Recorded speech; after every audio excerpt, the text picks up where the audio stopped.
అందరికీ నమస్కారం అండి. మార్చి 6వ తారీఖున కాక్రోచ్ 2 రాష్ట్రాల్లో అద్భుతమైన రిలీజ్ చేయడం జరుగుతుందండి.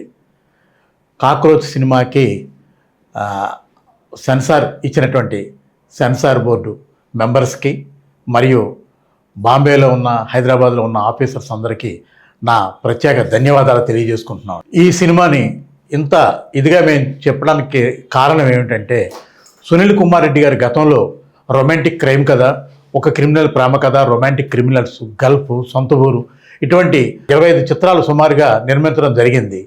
వాటన్నిటికంటే ఈ సినిమా బెస్ట్ ఫిలిము. డెఫినెట్గా ఇది ఒక అద్భుతమైన చిత్రం అని నేను చెప్పదలుచుకున్నానండి. ఎందువల్లంటే రెడ్ కార్పెట్ ఉన్న దుమ్మిని ధూళిని దులపడానికి ఎవరు ధైర్యం చేసి ముందుకు రాలేకపోతున్నారు. 4 పాటలు, 4 ఫైట్లు, ఒక చిన్న 4 కుళ్ళు జోకులు, వీటితోనే సినిమాలు వస్తున్నాయి.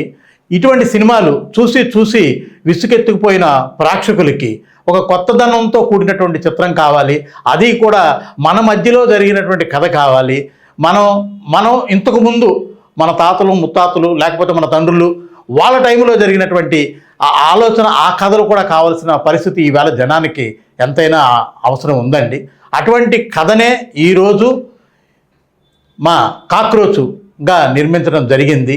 ఈ సినిమాకి అడిగిన వెంటనే థియేటర్లు ఇచ్చినటువంటి థియేటర్ యాజమాన్యానికి ప్రత్యేక కృతజ్ఞతలు తెలియజేసుకుంటూ, అలాగే మా సినిమాకి పనిచేసినటువంటి హీరో, డైరెక్టర్ గారు, అలాగే హీరోయిను, అలాగే ప్రేమ్ మాస్టరు, వీళ్ళందరికీ కూడా ప్రత్యేక ధన్యవాదాలు తెలియజేసుకుంటున్నానండి.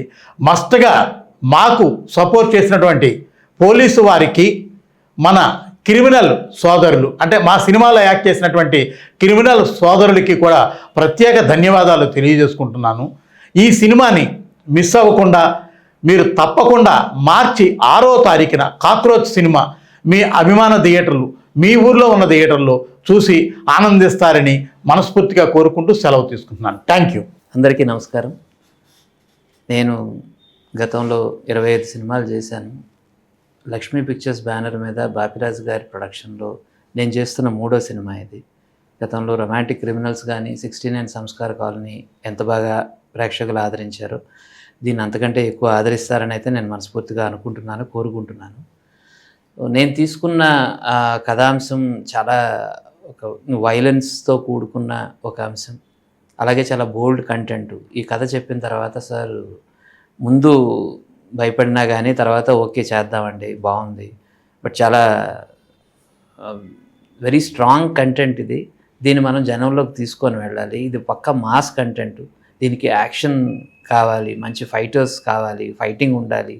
ఇవన్నీ మేము డిస్కస్ చేస్తున్నప్పుడు నేను యూజువల్లీ చాలామంది కొత్త ఆర్టిస్టులతో వర్క్ చేయడం జరిగింది గతంలో కూడా, అండ్ మీరందరూ ఆదరించారు కూడా వాటిని. సో ఈసారి ఫైటర్స్కే ఎందుకు మనం యాక్టింగ్ చేయించకూడదు వాళ్ళతోటి అని నేను అనుకున్న తర్వాత మా ఫైట్ మాస్టర్ గారు, ప్రేమ్ మాస్టర్ గారితో డిస్కస్ చేసిన తర్వాత, అతను అభిలాష్ శంకర అనే ఒక కుర్రాడిని 400 సినిమాలకు పైగా రిస్కీ ఫైట్స్ అన్నీ చేసిన ఒక అనుభవం ఉన్న ఒక ఫైటర్ని మా సినిమాకి ఇవ్వటం జరిగింది. అలాగే ఫైట్ మాస్టర్ గారు కూడా ఒక ప్రతినాయకుడి పాత్రను పోషించారు, నవీన్ అనే ఒక ఫైటరు.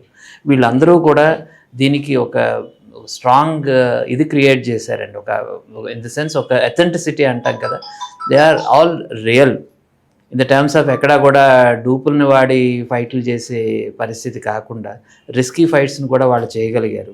యూజువల్లీ ఒక చిన్న సినిమాకి యాక్షన్ ఎపిసోడ్స్ అన్నదానికి భయపడతారు. ఫ్యామిలీ సబ్జెక్ట్స్ తీయటం అన్నది it's very easy as a director. But ఒక యాక్షన్ మూవీ తీయడం కోసం అది కూడా ఒక లిమిటెడ్ బడ్జెట్లో తీయాలి. ఎందుకంటే 100 కోట్లు 1000 కోట్లకి వెళ్ళిపోతున్న ఈ పరిస్థితుల్లో వాటికి అంటే ఆడియన్స్ని రంజింపజేయడంలో ఏమాత్రం తగ్గకుండా కూడా ఒక యాక్షన్ ఎపిసోడ్ ఇవ్వాలి అంటే దానికి ఒక జెన్యూనిటీ కావాలి. దాన్ని ఇచ్చిన ఆర్టిస్టులకి అండ్ అలాగే ఫైటర్స్ అందరికీ కూడా ధన్యవాదాలు తెలియజేస్తున్నాను.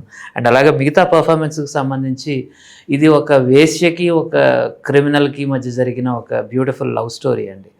సో బురద నుంచి ఎలాగైతే కమలం వికసిస్తుందో అలాగే అలాంటి ఒక మురికి ఆ జీవితాల్లో కూడా ఒక అద్భుతమైన హ్యాపీనెస్, ఆనందం కానీ ఆ రియల్ లైఫ్ హ్యూమర్ కానీ ఉంటాయని చూపించడం కోసం మేము ప్రయత్నం చేశాము.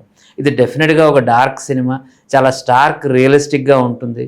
అందుకనే ఇది చిన్నపిల్లలు అలాగే సున్నిత మనస్కులు ఈ సినిమా చూడొద్దు అని మేము మరీ కోరడం జరిగింది.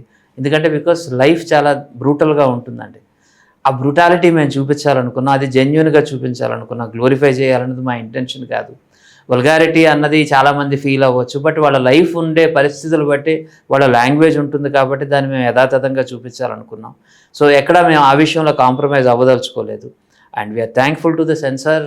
వాళ్ళు మా ఆర్గ్యుమెంట్ని అర్థం చేసుకొని మినిమం కట్స్తో ఆ సినిమాని బయటికి పంపించడం అన్నది we feel very thankful to them.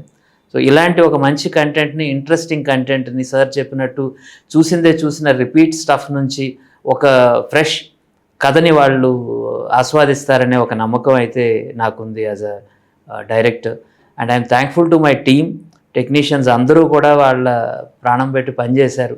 ఎందుకంటే చాలా హార్ష్ లొకేషన్స్లో షూట్ చేయడం జరిగింది, చాలా రియలిస్టిక్ లొకేషన్స్లో షూట్ చేయడం జరిగింది. ఇందులో సొంత ఊరు సినిమాలో బెస్ట్ యాక్ట్రెస్ అవార్డు పొందిన తీర్థ మరొకసారి ఒక బ్యూటిఫుల్ పర్ఫార్మెన్స్ తోటి ఒక క్యారెక్టర్ చేసింది. డెఫినెట్గా ఆ క్యారెక్టర్ మళ్ళీ క్యారెక్టర్ అందరి మనసుల్లో ఉంటుందని నేను ఒక డైరెక్టర్గా భావిస్తున్నాను. సో మార్చి 6వ తేదీన ఈ సినిమా గ్రాండ్ రిలీజ్ చేయడం కోసం మా ప్రొడ్యూసర్ అండ్ ఆల్రెడీ డిస్ట్రిబ్యూటర్గా ఎన్నో సినిమాలు చేసిన అనుభవం ఉన్న బాపిరాజు గారు దీన్ని తీసుకొని వెళ్తున్నారు. ఇది పక్కా మాస్ ఫిల్మ్ అండ్ అలాగే ఒక క్లాసిక్ టచ్ ఉన్న ఒక ఫిల్మ్ కూడా. చాలామంది ఒక డిఫరెంట్ సినిమా చూడాలి, ఒక కొత్త నేపథ్యంలో ఉండే ఒక డార్క్ సినిమా చూడాలి, ఇది కేవలం ఏ తమిళ్లోనో మలయాళంలోనో లేకపోతే యూరోపియన్ సినిమాలోనే కాదు, తెలుగు సినిమాలో కూడా ఇలాంటి ఒక రియలిస్టిక్ అప్రోచ్ కావాలి అనుకున్న వాళ్ళకి ఇది డెఫినెట్గా ఒక ఇంట్రెస్టింగ్ సబ్జెక్ట్ అవుతుందని, మార్చి 6వ తేదీన మీరు మా సినిమాని అందరూ చూసి ఆదరిస్తారని, దీన్ని మరింత మందికి నచ్చి మీ ఫ్రెండ్స్ అందరికీ చెప్తారని మనస్ఫూర్తిగా కోరుకుంటూ, ఈ టీం అందరికీ కూడా మీ సహకారం కావాలి. Thank you very much.